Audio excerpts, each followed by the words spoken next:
Belgrade, des villes européennes essentielles par lesquelles le vice-premier ministre des Affaires étrangères, Léonard Sheho-Kitundu, a amorcé son action d'envergure de faire du charme à l'Europe. Il était temps de mener une diplomatie d'ouverture agissante, de repartir sur une nouvelle approche pour presser l'Europe à réajuster ses positions. Après la sémence, l'heure de la récolte a déjà sonné et Sheho-Kitundu est un moissonneur heureux. Juste quelques semaines après ce périple européen, Kinshasa bénéficie déjà de la main tendue des Occidentaux, et cela grâce à la souplesse et à la perspicacité de Léonard Sheho-Kitundu qui a réussi à dissiper les nuages qui obstruaient la vue de l'Europe vers la République démocratique du Congo. Il était donc aussi temps pour Sheho-Kitundu de revenir à Kinshasa après le razzia, mais son élan de redorer son pays ne s'est pas amenuisé. À Kinshasa, il va de réunion à réunion, des audiences en audience, à l'image de celle-ci, où il reçoit autour d'un repas les ambassadeurs de l'Union européenne accrédités en RDC. Face à ses interlocuteurs, Léonard Sheho-Kitundu concède volontiers à l'Europe, traditionnel partenaire de la RDC, ses mérites et son apport.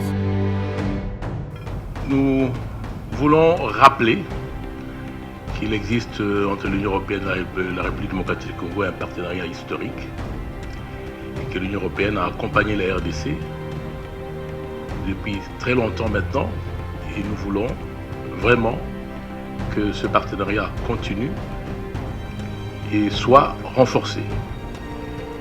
Je vous rappelle que l'Union européenne, dans les périodes parfois difficiles pendant la guerre, je rappelle l'opération Artemis, en laquelle la France a joué un rôle important, mais aussi dans le cadre de l'Union européenne, le FOR, le pôle et le soutien diplomatique, particulièrement aussi de la Belgique, il ne faut pas l'oublier. Moi, je me rappelle, j'étais ici aux affaires, le rôle joué même par l'ancien ministre des Affaires étrangères, Louis Michel, je suis un vice-premier ministre d'ailleurs, et les Nations Unies et aussi la France, je le rappelle. Dans le soutien à la consolidation de la démocratie en République démocratique du Congo, soutien aux élections de 2006. En 2006, sans l'appui de l'Union européenne, je pense que les élections n'auraient pas pu avoir lieu. Il est d'avis que pour revenir à cette coopération fructueuse d'antan, il faudrait à tout prix maintenir un dialogue franc. Ce dialogue, je l'ai rappelé, nous le voulons vraiment, je ne cesserai de le dire, permanent, franc, sincère, responsable et respectueux de deux partenaires, ça va l'Union européenne et la République démocratique du Congo. Tout ça, c'est pour éviter les malentendus, les différents désagréments que l'on a connus récemment, notamment, on rappellera tout à l'heure, mais ça va peut-être revenir. Bon. On a connu ces fameuses sanctions ciblées, les résolutions qui, de notre côté, nous trouvons un peu intempestives du Parlement européen. Et ce que je voudrais faire actuellement, c'est de reprendre ce dialogue franc avec l'Union européenne et respecter l'article 8 de l'accord de Cotonou. Nous pensons que dans ce dialogue franc, ça ne sert à rien de part et d'autre d'utiliser certaines pratiques qui donnent l'impression qu'on veut sortir d'un vrai dialogue entre partenaires, mais qu'on rentre dans le cadre de l'imposition de certains points de vue. Ce n'est pas notre manière de concevoir les choses. C'est pour ça que depuis le début de cette année, on va voir ce qui va se passer par la suite. Mais ces contacts permanents, qu'ils soient formels ou informels, va mener justement au renforcement de nos relations.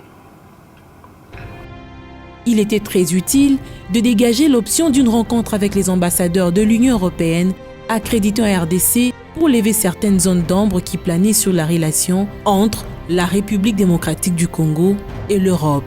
Cheo Kitundu est un conquérant. Sa méthodologie du dialogue a séduit ses hôtes. Depuis sa nomination, depuis qu'il est aux Affaires étrangères, le vice-premier ministre Kitundu a fait de grands efforts pour dialoguer avec l'Union européenne. Il a été en visite à Bruxelles, il a vu certains des ministres des Affaires étrangères. Cet effort pour aller vers les autres interlocuteurs et de voir aussi, nous sommes ambassadeurs, mais il y a aussi nos maîtres politiques que sont les ministres des Affaires étrangères. Ce dialogue direct est très important et permet d'arriver à bien se comprendre et à trouver des solutions. Avant tout, important d'avoir ce dialogue avec le chef de la diplomatie congolaise. La diplomatie, ça veut dire bien maintenir les contacts, bien s'expliquer, et s'il y a des différences d'opinion, essayer de trouver des solutions. Et donc cette rencontre s'inscrit là-dedans. Nous suivons de très près la situation en RDC. Nous savons qu'il y a une négociation très délicate sur la mise en œuvre des accords du 31 décembre. Notre volonté, c'est en parlant avec tous les interlocuteurs, tous les acteurs politiques, c'est de leur amener à trouver des solutions dans les meilleurs délais et d'arriver à un véritable gouvernement d'unité nationale dans les délais les plus rapprochés possibles, ce qui permettra d'aller de l'avant pour des élections, de préférence avant la fin de l'année. C'est ce que dit l'accord du 31 décembre. Le cœur de l'Europe est touché et la situation politique en RDC dérange la coopération internationale. Une solution appropriée doit être trouvée. Devant ces ambassadeurs de l'Union européenne, Cheo Kitundu avait l'obligation de faire une mise au point claire sur les sujets de l'application de l'accord de la Saint-Sylvestre qui chauffe les esprits. Pour le patron de la diplomatie congolaise, ce grand retard enregistré dans la mise en œuvre de cet accord n'est pas à mettre à l'actif de la majorité au pouvoir, mais plutôt de l'opposition. Ni le gouvernement, ni la majorité, encore moins le président de la République, n'ont intérêt à retarder la mise en œuvre de l'accord. Au contraire, je l'ai rappelé dernièrement, plus le temps passe, moins c'est bien pour la République. Plus vite le gouvernement est formé, plus vite nous allons nous mettre au travail, justement, pour régler les urgences à la fois économiques et sociales et mettre le cap sur la tenue des élections. Aujourd'hui, s'il n'y avait pas ce décès du président de l'UDPS, je crois qu'on serait déjà avancé. Mais la question qui se pose aujourd'hui, et là la mise au point doit être claire, c'est à l'opposition de tout de suite désigner le président du Conseil de sages. La balle est dans le camp de l'opposition. Plus vite le président du Conseil des sages est désigné, plus vite sera réglée la question de la présidence du Conseil national de suivi pour l'application de l'accord, et plus vite aussi, les propositions pour la nomination du Premier ministre seront faites. Et après quoi, nous allons former le gouvernement de l'Union nationale et à ce moment-là, commencer à nous mettre au travail. Nous avons pris l'engagement de respecter non seulement l'accord que nous avons signé, le respect de la parole donnée, mais en même temps la Constitution de la République. Alors quand on dit qu'il faut au moins 3 noms pour les propositions à soumettre au chef de l'État, nous sommes là conformes à l'accord et aussi à l'arrangement particulier, sans oublier la Constitution de la République. C'est le président de la République qui nomme le Premier ministre, qui doit provenir dans les cas d'espèce de l'opposition, mais le président doit avoir le choix pour la nomination. Je crois que c'est très clair sur ce point. Et ce n'est pas compliqué à l'opposition de présenter 3 noms au président de la République qui opérera son choix. Je ne vois pas, garant de la nation, celui qui veille au fonctionnement régulier des pouvoirs publics. Je ne vois pas le chef de l'État nommer un Premier ministre qui ne correspondra pas aux attentes de la population. S'agissant de la situation des droits de l'homme en RDC, avisé de son expérience passée de ministre des Droits humains, Cheo Kitundu prêche pour la coopération et dit non à la dénonciation qui devait être utilisée comme dernier recours. C'est toujours heureux de voir, par exemple, le chef d'état-major des forces armées de la République démocratique du Congo ont rappelé le souci pour les forces armées congolaises de respecter le droit international humanitaire, tout comme les droits de l'homme. On ne peut pas exclure que tel militaire ou que tel officier ait commis des actes qui soient répréhensibles. L'important pour nous, que ces actes soient sanctionnés, tout simplement, conformément aux lois de la République. Mais là, on ne peut en aucun cas suspecter le gouvernement d'avoir une politique systématique de violation des droits de l'homme. Ce serait alors, pour nous, une accusation extrêmement grave que nous ne pouvons en aucun cas tolérer. Alors l'impression qu'on a aujourd'hui, c'est qu'on fait un mauvais procès au gouvernement de la République. Et ça, nous ne pouvons pas accepter. J'en profiterai encore une fois pour rappeler les relations que nous avons maintenant avec le bureau du haut-commissaire aux droits de l'homme. Je tiens à rappeler, c'est justement pour cette raison que j'ai reçu la délégation du CICR et vous avez remarqué qu'on n'a jamais eu de problème avec le CICR en République démocratique du Congo qui a accès partout.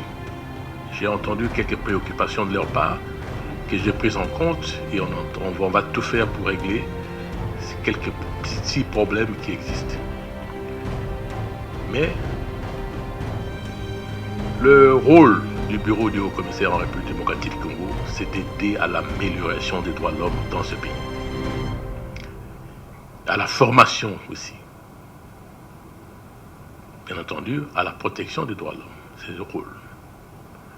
La dénonciation ne peut pas être une politique du bureau du haut-commissaire. Ce n'est pas vrai.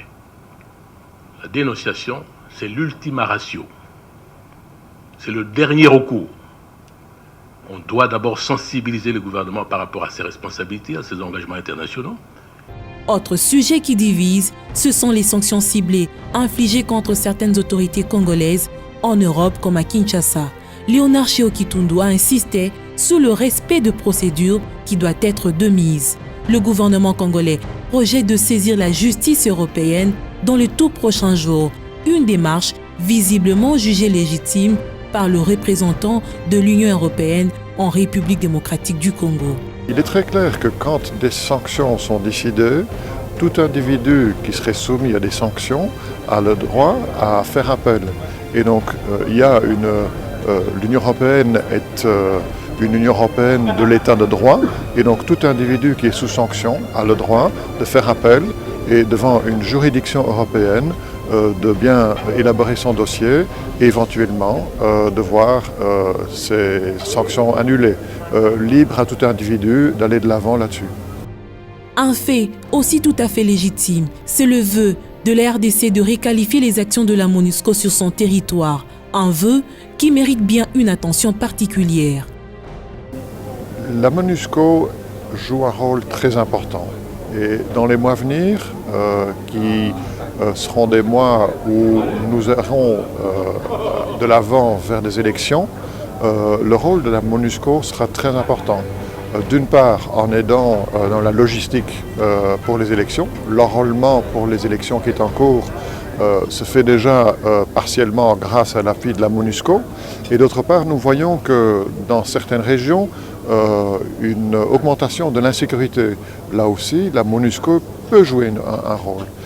Il est très clair que quand à New York, à la fin de ce mois, nous allons renouveler le mandat de la MONUSCO, il faudra chercher à augmenter l'efficacité de cet instrument et de l'adapter à cette situation de préparation à des élections et faire en sorte qu'elle puisse jouer son rôle pour assurer un scrutin en toute sécurité. Malgré ce vœu, les bottes des troupes de la MONUSCO trottinent encore en RDC. Mais quel est l'avenir de la mission onusienne en République démocratique du Congo? La position de Kinshasa est connue de tous, mais pour les Nations Unies, une telle situation doit faire l'objet des pourparlers. L'avis de la RDC se dresse alors comme un obstacle avant la tenue du Conseil de sécurité des Nations Unies du mois de mars. Il fallait donc envoyer une délégation des experts français sur Kinshasa pour recueillir les points de vue de la République démocratique du Congo. Pour l'instant, vous savez, c'est le débat sur la reconduction du mandat de la MONUSCO. Et nous pensons, vous savez, que ce mandat est renouvelé chaque année. Alors maintenant, pour le nouveau mandat, il est important de voir d'où l'on vient. C'est pour ça la nécessité d'une évaluation du travail qui a été fait pendant toute l'année. Et nous allons prendre en considération effectivement les éléments qui vont sortir de cette évaluation pour cette fois-ci définir les termes qui vont présider au nouveau mandat qui sera accordé à la fin de ce mois. Des experts français chez Cheo Kitundu, parce que c'est la France qui a pris à bras le corps cette option d'être à l'écoute de Kinshasa. C'est d'ailleurs aussi cette France qui a la traditionnelle responsabilité de rédiger le projet qui sera discuté à New York. Il était donc impérieux pour elle de venir recueillir les avis du gouvernement congolais à soumettre aux Nations Unies. Nous a évidemment permis d'avoir des éclairages très précis sur les attentes, plus que sur les attentes d'ailleurs, sur les préoccupations, sur les opinions, sur la manière dont fonctionne ou devrait fonctionner la MONUSCO. Nous sommes nous-mêmes en recherche de plus grande efficacité, d'une plus grande participation opportune à différentes opérations sur le territoire de la République démocratique du Congo. Et en écoutant nos interlocuteurs autour du vice-premier ministre des Affaires étrangères, je pense que nous avons eu les réponses à nos questions. Écoutez, la résolution du Conseil de sécurité, c'est un ensemble de 15 pays. Et donc la France a la charge, une charge traditionnelle d'être le teneur de plume, comme on dit dans un mauvais français, le penholder de cette résolution, mais écrit pour le compte de 15 pays, 5 membres permanents et 10 membres non permanents. Et donc le projet qui va être rédigé par mes collègues, l'un vient directement de New York, il est arrivé hier, et les 2 autres viennent de Paris. Ce projet va être passé ensuite au tamis des discussions pendant tout le mois de mars à New York. Donc nous espérons bien sûr que le plus possible sera pris en compte. Que ce soit la République démocratique du Congo qui martèle que la MONUSCO doit réévaluer son action, que ce soit la France qui initie un voyage d'écoute et d'échange, toutes ces tractations ne visent qu'un seul objectif, doter aux forces des Nations Unies présentes en RDC une capacité dissuasive dans son action sur le terrain. Le premier trimestre de Cheo Kitundu à la tête de la diplomatie congolaise, axé sur le face-à-face pour dissiper les ondes d'ombre et resserrer les liens de coopération, augure un avenir radieux de la diplomatie congolaise, surtout sur la scène internationale.